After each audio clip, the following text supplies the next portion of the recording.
मित्रों, होली के पर्व की आपको बहुत बहुत शुभकामनाएं।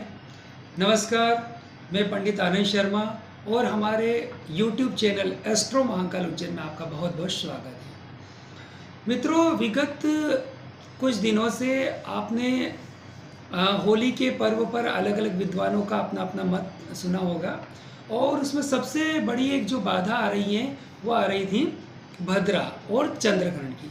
आज हम जिस टॉपिक पर बात कर रहे हैं वो है भद्रा। देखिए, सर्वप्रथम हमको जानना है कि भद्रा है क्या।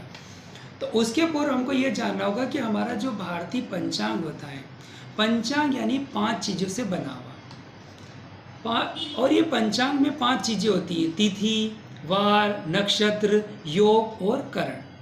तो देखिए, तिथि, वार, योग तो आप सब लोग जानते हैं। उसी में एक होता है करण। ये क्या होता है कि जो प्रत्येक तिथि होती है उसके 2 भाग होते हैं, यदि उसका आधा आधा कर लिया जाए तो एक भाग में दूसरा करण और दूसरे भाग में दूसरा करण।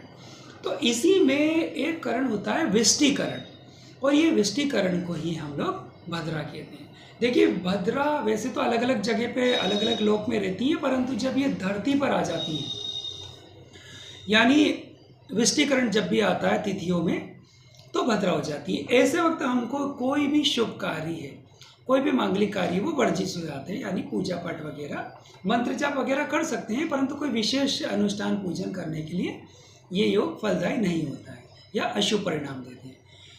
एक तो ये कारण हो गया। दूसरा, इसका मान्यता है कि भगवान सूर्य नारायण की ये पुत्री है।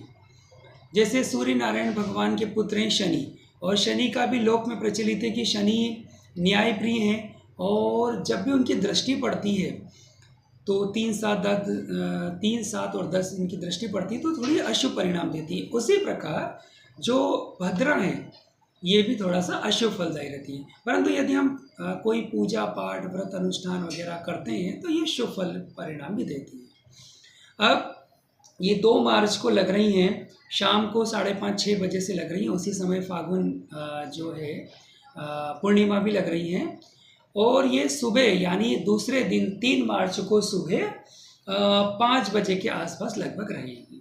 तो इस काल में हमको थोड़ा बच के रहना है। सीताराम।